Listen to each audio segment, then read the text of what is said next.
This episode is sponsored by the Bridge to Recovery, a nonprofit program on 115 acres near Bowling Green, Kentucky, a tranquil place where they've been changing lives for over 40 years. Their people improve their quality of life by acknowledging past emotional wounds and healing from all forms of trauma. The CEO, Paul Hamlin, has been a friend of mine for 20 years. Call him directly at 858-945-7848. That's 858-945-7848. Or you can learn more about the Bridge to Recovery by clicking the link in the show notes or visiting thebridgetorecovery.com. Thank you for listening to The Path to Authenticity. My name's Tom Gentry. I think of this show as the opposite of small talk. You'll hear real conversations with real people who know who they are. We talk about what makes them who they are, how they became who they are, and how we might become truer expressions of who we are. I'm Deniz Mustard, and this is The Path to Authenticity.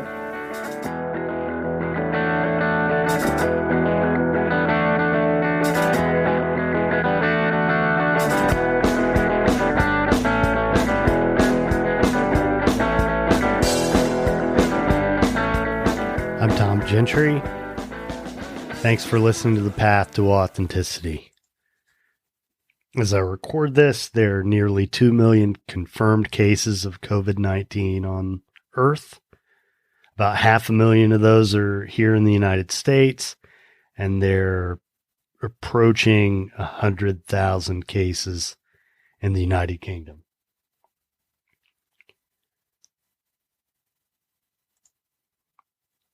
This episode features a woman named Deniz Mustard. She's an emotional acceptance coach.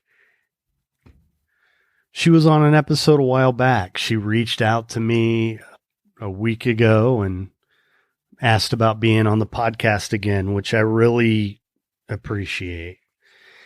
And so here she is. She's got some new stuff going on. She and her colleagues, in response to this pandemic, you know, all of us work-wise are having to adapt. Those of us who are lucky enough to continue to work in the midst of this shutdown. So anyway, we got into a lot of stuff and had a spirited conversation. So I hope you enjoy it. Deniz Mustard.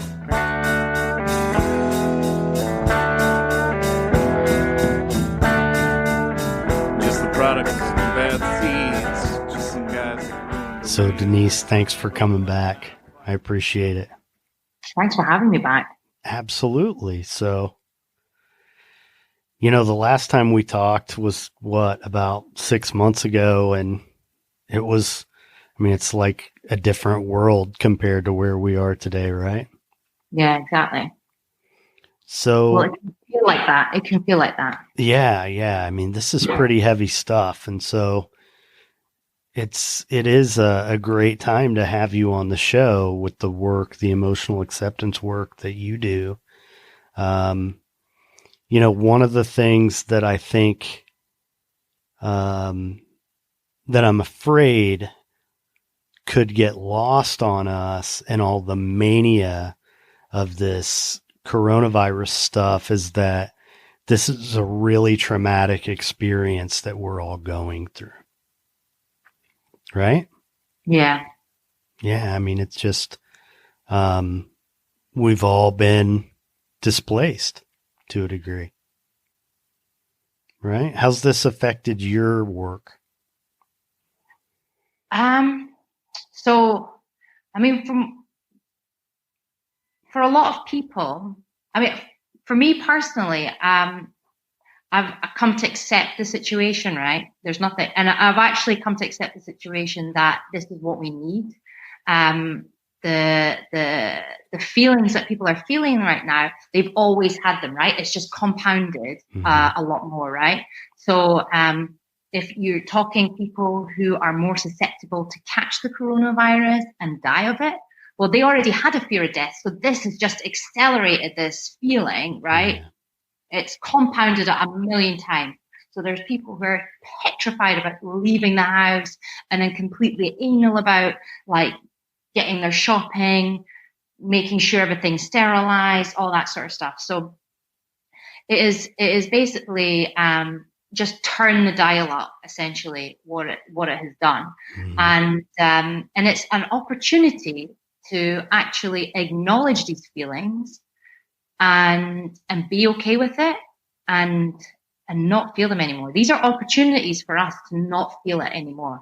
So I mean, I felt even like last week, one of my clients actually said to me that intuitively she was told or guided or whatever that there was going to be another 2 more viruses, that there was going to be no electricity and blah, blah, blah. And that really triggered me. And I was like, oh my God, the end of the world. And I was like freaking out. But at the same time, I was laughing because it was in my body. I was feeling it. My mind was like, it's fine, right? It's going to be okay. So I was able to process that, and I'm not scared as I was. But I think that was one of the things, I guess, the sort of apocalyptic ending of the world. You know, you watch all these movies, and I guess they bring out the fear in us, right? Yeah. And so now then to live it makes it even more like, well, it's real, right? So, but just because the situation is what it is, doesn't make those feelings valid, right? You can be in this situation and not have those feelings. Does that make sense? Yeah, in the sense, to me, what that means is the feelings were already there within us. The current events are just bringing them forth. Yeah. So it's really not the magnitude of the feelings a lot of times that we're experiencing isn't about right now. It's about something historical. Yeah, correct. So we don't need to feel that scared, but it's okay to feel whatever it is that you're feeling. Well, and I'll interrupt for, I mean, maybe it's not rational to feel that afraid, but when I interrupted because you said we don't need to feel that afraid. I mean, in a sense we don't, but we actually do need to feel it, which is what you're all about, right? We need to feel it and let it pass through us and get back to neutral. Yeah. Right? No, exactly. Yeah. But the thing that we do at the moment is distract ourselves with more negative news. And I see it actually, I mean, Facebook is the worst for it, right? Because you get sucked in anyway from scrolling. Mm-hmm. But like I saw a news report about some animal cruelty, and the report or the interview was done 2015, and they were posting it that day. Mm-hmm. Like they don't need that. Like there is no need to post news like that at all. Yeah, like literally none at all. But it's almost like either the press, like the people that run these articles and produce these articles, are in that state of mind, or they just that is what people click on, right? They don't click on the positive stuff. They click on the negative stuff. And you can see the comments. It's like, oh my God, blah, blah, blah. And they just like end up getting drawn into it. And I was just like, oh, well done for putting like 2015 article in 2020, like great journalism there. Way to make people feel good. Yeah. Like, I think people need to be more conscious. And I guess that is the whole point of feeling what you're feeling, right? Not just having a rant. Even if you are a journalist or whatever, it's not a way of letting it go. It's just a way of adding more fuel to the fire. Mm-hmm. Well, and especially if I have a little bit of a journalism background, so I can look at something and tell, I know whether it's fake or not. I know just the fact that it was a 2015 article, by definition, it's not news.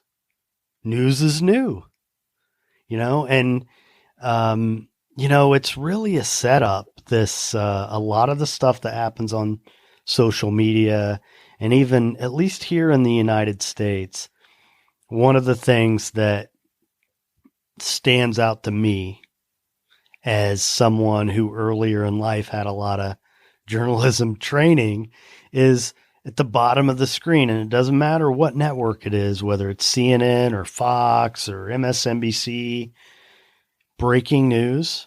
It's always saying breaking news, and it's never news. It's always something they're repeating or else. You know, when I was a kid, if there was breaking news, like the networks would interrupt whatever else was on TV. And like that happened when Ronald Reagan got shot. That's what breaking news meant. 9/11, that was breaking news. What the dumbass said today is not news. That is not news. I mean, so true. It's so true. I used to work as a personal trainer, and one of the guys that was a PT there, he used to play rugby union. And that's the one with the oval ball. I don't follow it. Anyway, he was with a client and they were on like one of the machines. You know, like when you go to the gyms, they've got like the TV screen. Right. And exactly, it was like Sky News. It was running off. And he saw his name go out breaking news that he'd signed a contract. He was like, have I? That is breaking news because I didn't even know about it. Yeah. It's just hilarious. Like, so someone catches a lead on something and goes with it. And he had no idea about it. So, I mean, talk about fake news. Yeah. Well, and you know, I guess what makes it relevant to this is that we got to really be careful about what we're letting into our consciousness, you know, because there's just so much garbage out there. And, you know, I wouldn't even call it a love-hate relationship with Facebook. I think I'd call it more of a sort of like hate, you know, because I don't love it. I mean, once in a while I'm happy with, you know, birthdays. It's nice. And, you know, I like that I can stay in contact with people from a long time ago, that kind of stuff. Yeah. But man, like, first of all of a sudden everybody has a platform. You know, we don't need everyone to have a platform. I mean, that doesn't help anything, I don't think, to go on political rants and all that stuff. I mean, it can be divisive, but also, I mean, I think one of the things that really needs to change is, you know, if it's social media, it should be regulated like media. I mean, there should be fairness. And it should be truthful. And, you know, like people shouldn't be able to spew hate. People shouldn't be able to advertise falsely. It should be regulated the same way a newspaper is. At least that's the way it is in the United States. You know, there's an aspect of responsibility to it because information is power. And, you know, no matter what anybody says here in the United States, like, we had a foreign power, like, hijack Facebook and create a bunch of fake accounts and steer people to vote in a different direction. Than that happened. Yeah, I think the algorithms as well, they work against you or you see what you would normally like.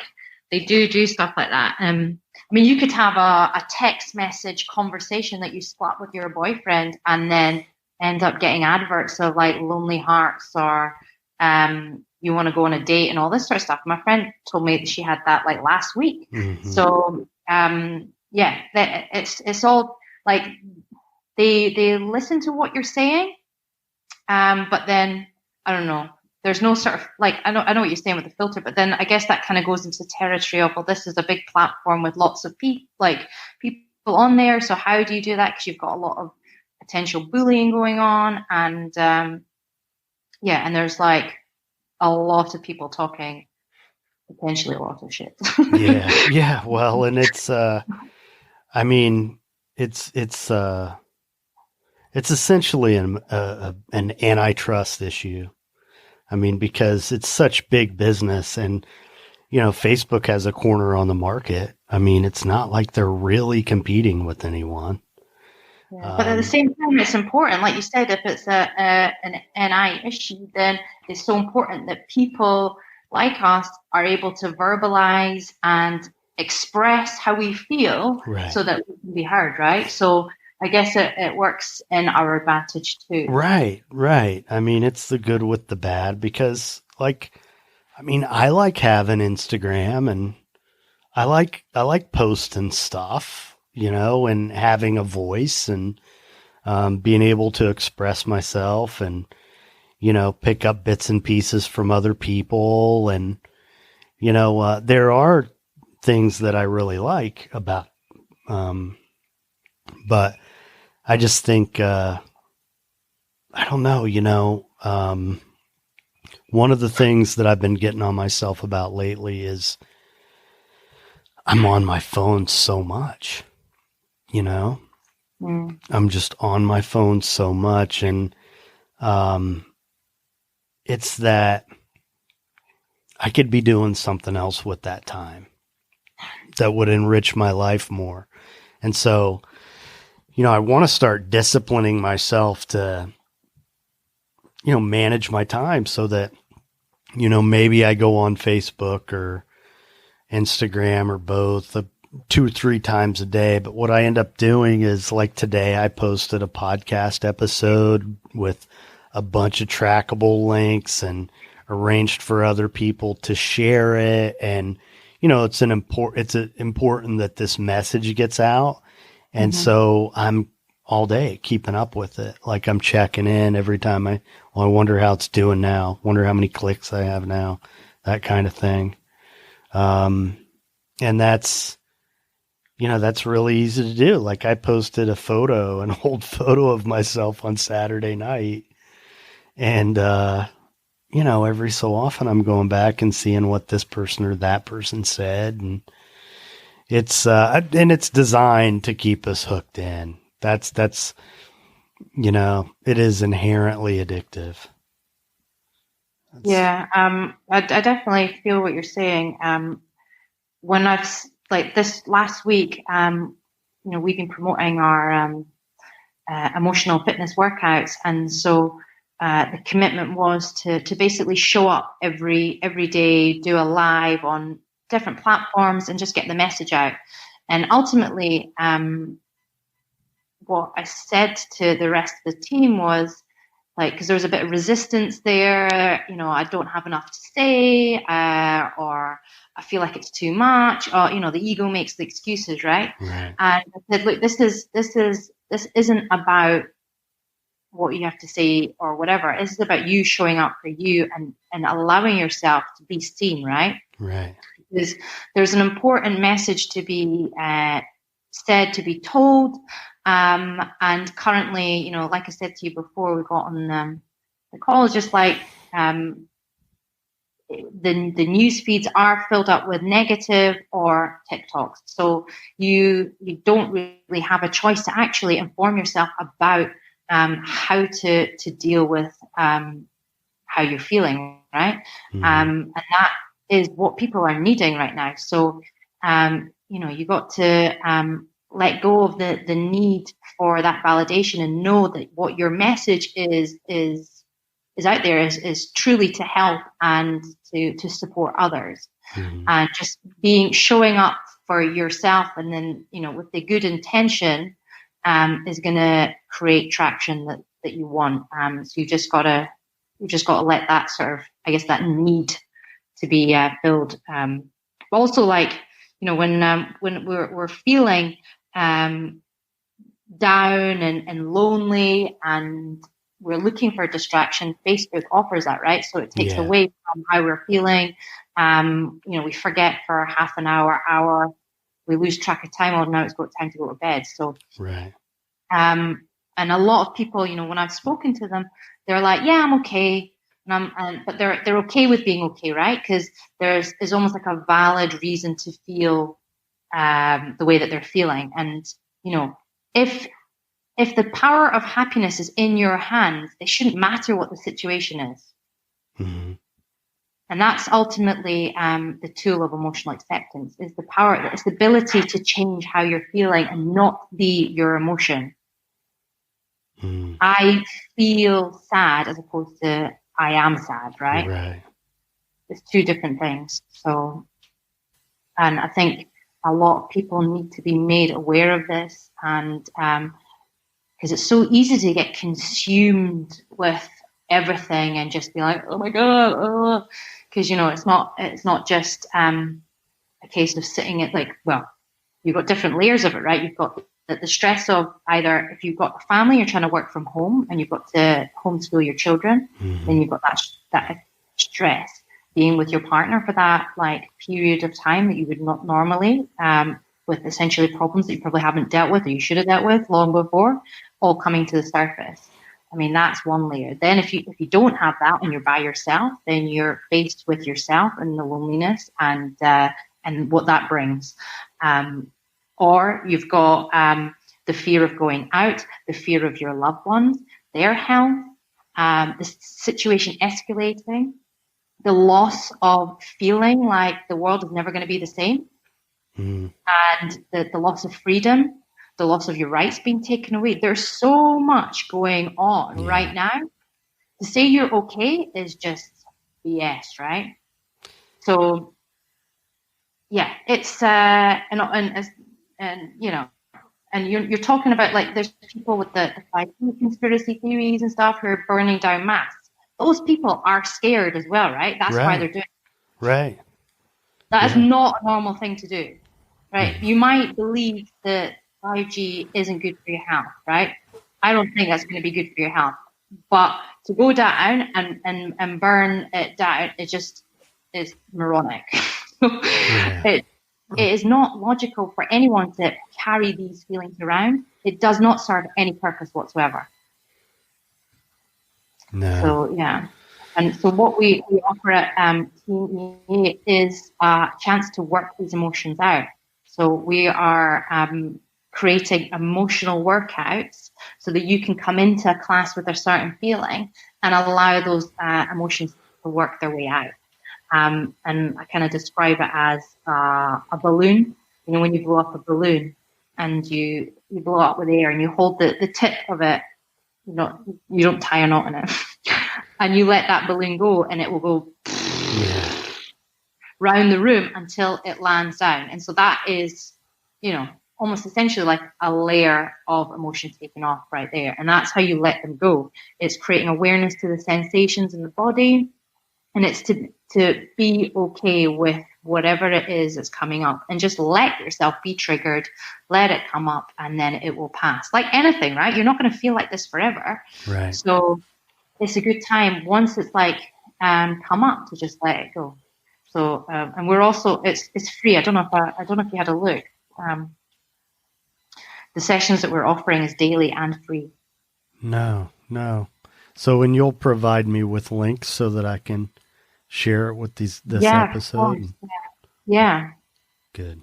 Basically, people can come in every day and let go of one emotion and just process everything one day at a time. Do something positive. If you eat healthily, you exercise, you need to have be healthy, emotionally fit, emotionally healthy. Otherwise, your cup is gonna be full.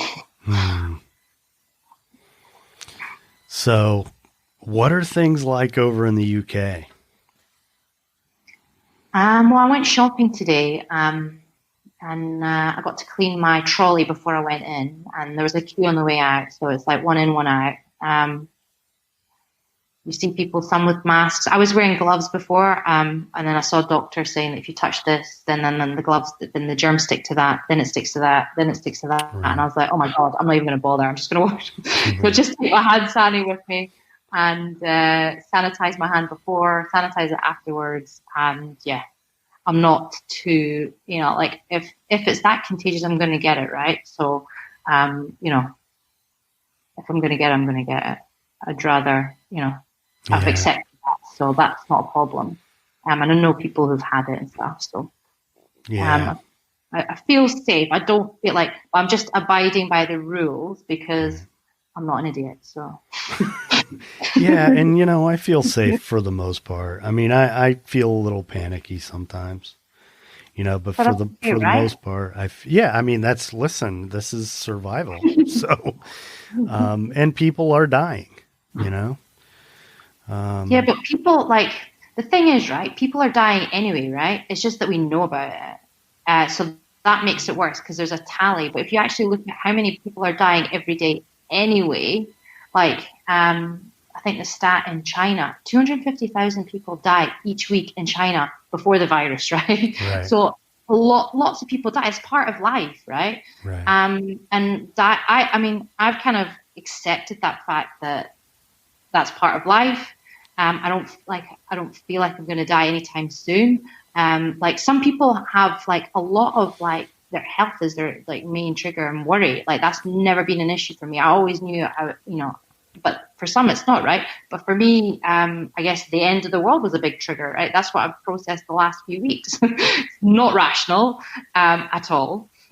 But I remember having so when I told you about my client telling me about there being another virus, blah, blah, blah. That just reminded me of this dream I had where I saw an atomic bomb like go off in my house in Edinburgh. And then it was like a flash of light. And then I just woke up and I was just like, shit. So that reminded me of that. And I was I kind of freaked out, but I processed it and I was fine because my rational mind was laughing because it was so stupid, but I could feel the fear in my body. So I kind of totally forgot what I was saying. It's gone off on one. Yeah. But yeah. It's just an insane time. I mean, it just Yeah, is no, so it is. emotionally charged in Yeah, so many no, different ways. yeah. There's fear, Yeah. there's anger. It's just a lot of yuck. But I Yeah. do think The world was always like that before. It's just now it's amplified, right? One in yeah, four people are depressed. So nobody was happy before. right, It's just right. now we know about it. Well, and like in Nothing has really changed. It's just like I said to you, the dial has just been turned up and now we can see who it is. yeah, it's all magnified and Yeah. I really do think from a spiritual standpoint, this is a cleansing that's taking place. Yeah. Because there does need to be like a sea change in terms of consciousness and our priorities, at least in this country. I mean, one of the things that drives me crazy about all this is that there's so much focus on business and the economy and jobs and I get it. I mean, people need to have a livelihood. But we've also structured this society in a way that, everything centers around work. Yeah. And But then do you not find it funny that like they can just pull the plug on work and be like, oh, we'll give you money. It just none of it matters, right? When we worry about money, it doesn't actually matter. It doesn't create happiness. But where people are struggling now is those fears of money, and now like they have to face it, right? There's certain people that maybe are doing jobs that they shouldn't have done, and now their job is on the line, and money, like the money situation. So they really are called into like making decisions and creating something new. But they're not going to create something new when they are feeling all these feelings, right? So this is like an opportunity for these people. Like I feel like, like you said, it is a shift. It's like spiritually and emotionally, people need to be awoken. Well, and I've talked about this in a couple other episodes, including the one that came out today, that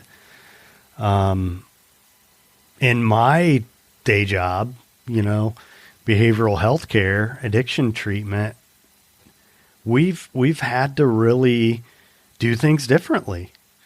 And in some ways, it has made us as an industry adapt in ways that we've resisted for a long time. And like using Zoom and apps like that to do meetings remotely. And, it's forcing us to grow. Well, yeah, no, that's good because like for me, like I've always done like everything remotely, right? So nothing, literally nothing has changed. And it's funny because when I was doing the personal training, I was doing online, and now every single personal trainer, every single fitness person, Yeah. everyone's doing online. And it's like, and they used to say to me, "Oh, how do you do it online? Or how does it work? Blah, blah, blah." You make it work when you have to, right? Right. You can Right. still deliver a service. If anything, like having somebody, especially, coming from that point, and when it's a one-to-one basis, having someone in the comfort of their own home where they don't have to travel, they don't have to, they can have a private moment before or after. Yeah, there are benefits. Valuable, right? There are benefits, definitely. Yeah, but I think it's kind of that way. I think it's going to have that effect on all of us in certain ways and in all industries, at least to some degree. And, we need to do things differently. We do. We need to do things differently. And to me, the big thing is we need to take better care of each other. Yeah. Not just emotionally, but physically, because, so many people, if you don't have a job that provides good health insurance, it is really expensive to get a health insurance policy here. So what's that happening is of any consequence? What is happening then in the States? If you have the coronavirus, you've lost your job, how are you getting treated? Are you not? That's part of what the government is working out with all the stimulus and, they're going to end up, taxpayers are going to end up paying for it anyway. Because, you lose your job, you lose your insurance. It is, you can't go to a hospital and need treatment and not be treated. That's against the law for them to deny you treatment because you don't have insurance. They can't do that. So, they can try to get you somewhere else it's just crazy. Everything is so upside down and backwards the way we do it. People, you guys pay a lot of money on it. Yeah. And the thing is, to get a private policy, it's really expensive every month, hundreds and hundreds of dollars. And then you go to use it and it doesn't cover anything. Even like, and say, for example, in Turkey, right? Because my family are, both my parents are Turkish, even though I've got a Scottish accent. You could go to any hospital and walk in and pay like the equivalent of like £50, which is, I don't think, like $60 or something, and like get an MRI scan. Whereas here, it would cost like £300. So then when they do private better than the Americans. A lot of like the doctors and stuff, they either they do it as well, or as they've got the top hospitals in the world there, and it doesn't cost an arm and a leg to do it. So I don't understand the reasoning behind charging so much. Given that we do it, and I think Italy as well, and I think they've got a better system. We have the National Health Service, which has been underfunded for a long time, can still try it and help people and do treatments and whatnot, and we don't have to put our hand in our pocket unless we really feel like we have to. But most of the time, even like people who have cancer treatment, they don't pay for it. If you want like more cosmetic, then you would go and pay for it. That's the sort of. Well, you said, it doesn't make any sense. And it's right. It doesn't make any sense. So the only thing that does make any sense is that it's really about profit and not about people. Yeah. And working in healthcare almost my entire career in the United States, behavioral healthcare. So it's a little bit different. It's not like working in an emergency room or something, but you get a phone call for an admission. A person tells you they have a great policy that I already called my insurance provider. They told me you're covered, well, then they show up. We verify the insurance benefits. Yeah, you're covered. We're in network, but it'll only cover 3 days. That's the kind of stuff. And then what happens is the provider has to justify any extension, and the insurance industry requires all this documentation to support and basically, so insurance providers in the United States, their job is basically to not let people die, but pay out as little as they possibly can. It's just a racket to make money. It's not there to help people get better. That's not what it's for. It's to enrich people. So the insurance companies, though, they almost overservice. You're paying for stuff. Like, for example, I know my friend's sister-in-law. She lives in New York. When she gets pregnant, she had her first scan at like 4 weeks or something, right? And then goes every month. Mm-hmm. Whereas we would have our first scan for 12 weeks, and then the next one 20 months, and then that's it. We have 2 scans. Mm-hmm. So if you're basically getting over service all the time, then I guess when you actually need it, you don't have it, right? They can't. Well, and a lot of it depends on your employer and how big your employer is, because if it's a company that has thousands of employees, then it has the buying power that they buy so many policies from Blue Cross Blue Shield or whoever it is, that then they have leverage to get the coverage that they want. Yeah. That's what it is. I mean, But then you have a doctor for everything though, right? Well, yeah, I mean, I worked for a big company when I was younger, in my 20s, and I had a policy where I could get a massage every month.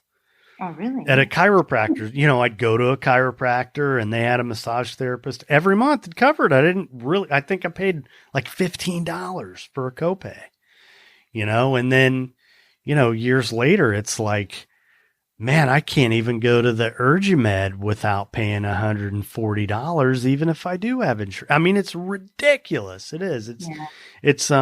And the coverage that is provided, I mean, they go out of their way to make it confusing and make it difficult to get coverage. And, and there are a lot of cases. John Grisham wrote a book about it. I can't remember the name of it, but they made a movie out of it too. But, some of these insurance companies have had policies in place where the people taking these calls, they have to say no.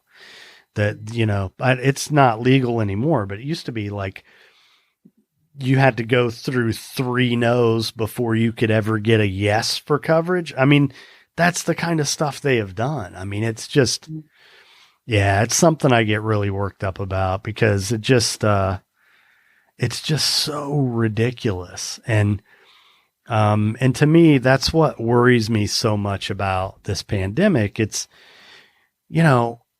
we should be taking better care of each other. We're the wealthiest nation in the world. There's no reason why we shouldn't be able to, healthcare. We should all have access to good healthcare. There's no reason for it besides making somebody else wealthy and also keeping the poor poor. Yeah, but I mean, it feels like that's more of a cultural thing, right? So, I mean, if everyone has the right to protect themselves, then they're scared of everyone, right? Right. And then the whole American dream is based on one person's dream, not everyone's dream, right? So then that is basically every man for themselves. Mm-hmm. So when you have a country built on every man for themselves, then you're going to have every insurance policy for that, like, an individual policy. So, and that's a cultural thing that's probably never going to change, right? So, well, I don't know. Who knows what's going to happen? I mean, would we have ever thought something like this would be happening? And, the guy in the White House, I would have never thought that we'd have a guy like that in the White House. So who knows? I mean, we can't take anything for granted anymore, I don't think. I just, as someone who has studied the Constitution a little bit, the United States Constitution, what worries me is that we're undermining that. I mean, the powers that be are undermining the Constitution. And, if the president swears an oath to the Constitution. That's how it works. that is what this entire system is based upon. So if he's not listen, I mean, I could go, we have a president who was impeached. The only reason he wasn't convicted by the Senate is because they're all crooked. They basically said, we know he's guilty, but we don't think this is bad enough to take. He should not even be the president. He shouldn't. I mean, he shouldn't even be the president. And really what worries me more than anything else is that we've become so desensitized to all this that, I mean, where's the, we're like the cat with following the flashlight. Yeah, but now you've got to think, right? There's the only thing you can do is to get people to wake up, right? Because he is there for a reason. Right. He is a reflection upon the country. Absolutely. Same as like Boris Johnson is, and the same as, wherever there is a bad leader, it is the president that you guys deserve, right? Without like being rude or disrespectful. No, I hear you. We got it coming. No, and it goes back to what we're talking about from the beginning. It's fear. Exactly. Because, so this is a lot of people here. People up. Well, yeah. And a lot of people here are afraid what we have is going to get taken away from us. And so the Make America Great Again it's about, don't take away from us what we have, give us back what we had before. When the truth is, there's enough. Yeah. There's enough for everybody. Yeah. If you're coming from that space of scarcity, then it's never going to be enough, right? Which is why obesity is such obesity rates are in the US, in the UK, and Australia. These are like wealthy, countries that have everything, yet don't have it enough, right? So there's a void that people are trying to fill with food, with money, with porn, with alcohol, with distractions. Exactly. So just like we were talking about before, and that's what it is. That's what it is. It's that, all of this consumer culture stuff, it's devoid of meaning. We can't buy our way into a connection with someone else. We can never buy enough to keep us from feeling what we need to feel. We become passive in our lives, right? Yeah. Everything's so passive. Yeah. And it just happens to everyone, right? Yeah. Oh, I lost my job. It happened to me. Oh, I don't have any money. It happened to me. Oh, I'm ill. It's happened to me. Poor me. And nobody's taking responsibility for themselves anymore. And it's like, oh, well, and again, this is the whole suing culture as well. Nobody is owning their shit. Yeah. Well, the good thing is, for me, being a person in long-term recovery from alcoholism, my life has been based on principles for, most of my life. And all my people, that's how we live too. Yeah. So my tribe of people, are the ones who will look at me and say, dude, you need to get off the pity pot. Like, what's your part in all this? I mean, and I have trained myself to ask myself those questions, like this whole thing. I gave myself a couple days to sit on the pity pot about, this kind of derailing some stuff that was going on in my life that I was really happy about. And I allowed myself to be depressed. Mm-hmm. And then I dusted my ass off a couple days later and kept going. And now it's a little bit of a roller coaster. It's ups and downs. I'm having feelings here and there, but, I'm just trying to work my way through it and talk to people and also allow myself to feel what I need to feel. Exactly. you know? And I mean, you made a good point there. You know, you're having principles, but principles and having a focus, a lot of people don't have, right? And if you're consumed by your emotions, then if you don't have those principles and focus, then where are you going, right? Yeah, you're flying in the wind. Yeah. So, I think, is that amoeba, that like just the cell, like you're just there, you're alive, and you're there, right? So yeah, and life is happening to you rather than you living life. Exactly. Yeah. Yeah. It's, so, ultimately, even like going through a difficult thing like that in my life in my early 20s, I mean, ultimately it was a gift. It put me on the path to be the person who I am today, who I like.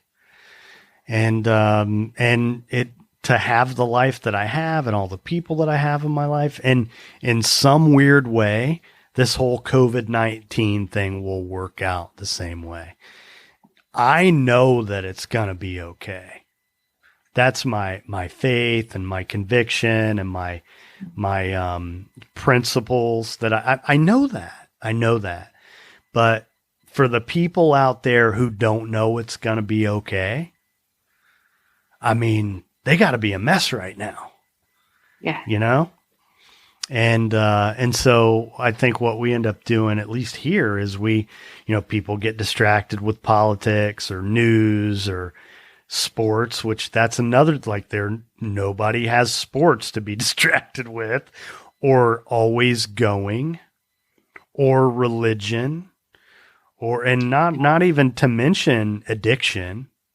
Mm-hmm. I mean, there are just so many different ways, but these addictions, these maladaptive behaviors, or these distractions, I mean, they don't have anything to do with the behaviors themselves. It's the distraction. What am I trying not to feel? That's what it is. And the answer invariably is fear's opposite. It's love. It's love. That's the love and kindness and support and connectedness. And, that's what's really important.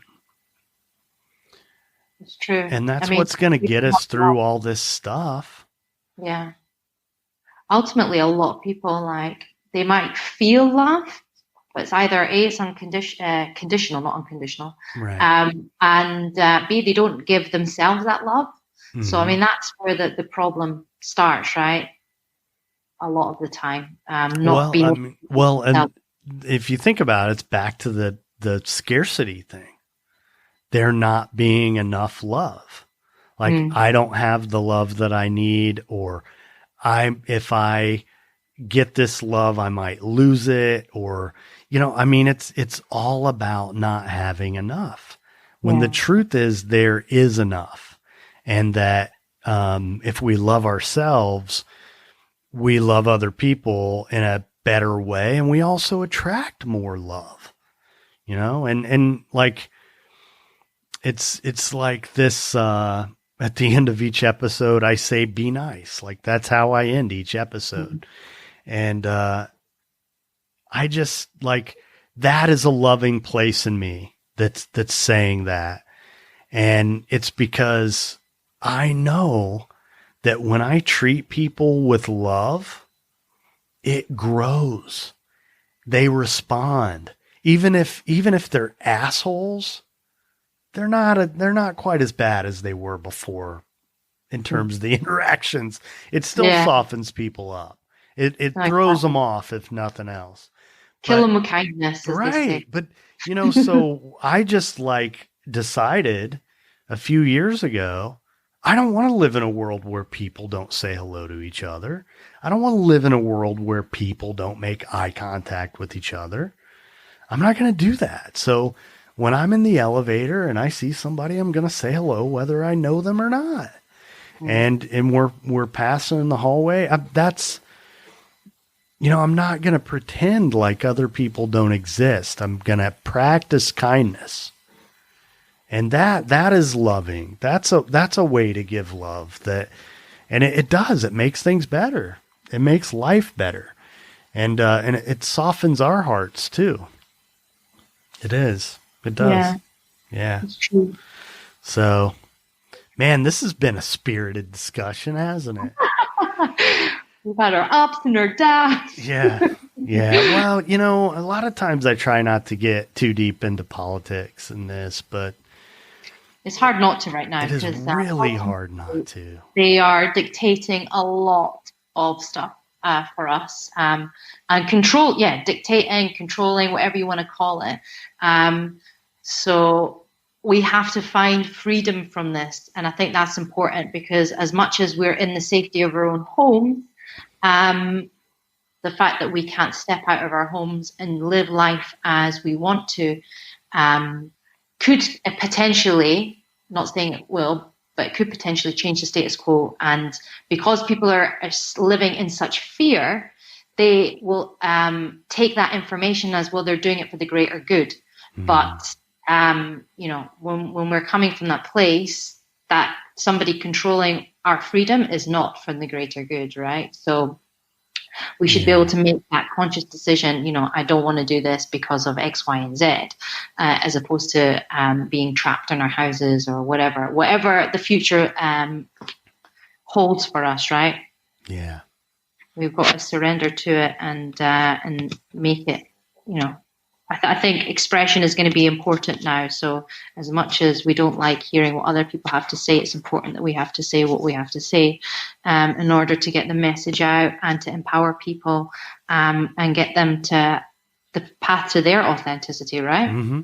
And this is times like these is when creativity really deepens and big things happen. Yeah. That's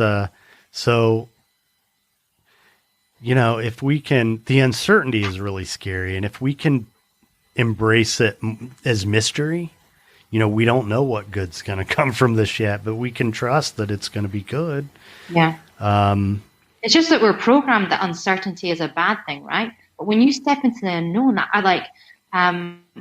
I was in a place where I was really stuck, I kept getting to the same point and I couldn't break free. It wasn't until I was in that uncertain place, that place of uncertainty, I was like, oh my God, yes, this feels different. I'm not in the same place anymore, right? Mm-hmm. And I actually celebrated that. So I was like, this conversation feels different. This business feels different. This plan feels different. I was like, oh, it's such a relief. Whereas because things are so uncertain with so many different things, obviously people are scared. But if they can accept that that's when, like say creation happens, that's when you can now start to change what you've wanted to in the past and you haven't done, right? You've got the time to do it. Right. You've got the energy to do it. So this is the time where you should create. Like this is an opportunity and people need to see it as such. Well, it's definitely happened with this podcast for me. I've had, it's given me time to work on it and tighten things up. And also just people are available to talk now in ways that they weren't before, like you. And I really appreciate you reaching out to me.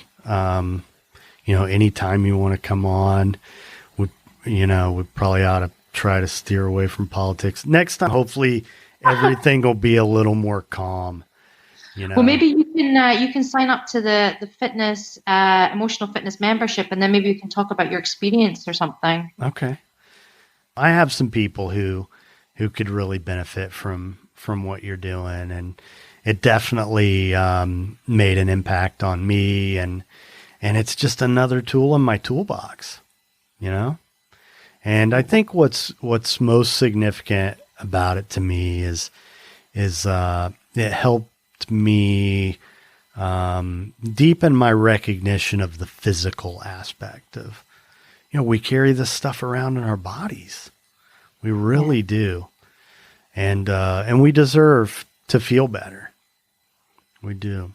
So, well, listen, you take care of yourself and your family over there in the midst of all this. And it's been a pleasure.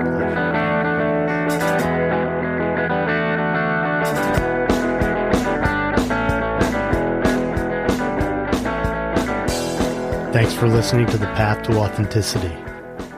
If you'd like to learn more about our guest, you can find links in the show notes or visit our website at thepathtooauthenticity.com. If you're interested in becoming a sponsor, if you have a suggestion for a topic, or you know someone who would make a great guest, email the show at thepathtooauthenticity@gmail.com.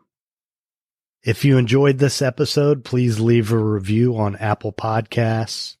If you know someone else who would enjoy the show, or even just a particular episode, please share it with them. Every little bit helps. If you're not already a subscriber, please consider becoming one wherever it is you choose to listen. You can find the show on Patreon, where by becoming a patron, you can hear episodes before they're released publicly. You can gain access to supplemental content. There are other benefits in the various tiers. Visit patreon.com/thepathtooauthenticity.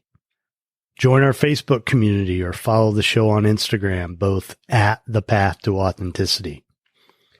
We also have a YouTube channel. You can connect with us on Twitter or Pinterest. To hear the songs from this and every episode, you can find the Path to Authenticity playlist on Spotify. Obviously, there are a lot of ways you could be spending your time, so I appreciate you spending some of it here with me. I'm Tom Gentry. Thanks for listening. Be nice.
Great, honeybee. The Path to Authenticity is powered by Equivox. For digital marketing and web design services, visit equivox.com.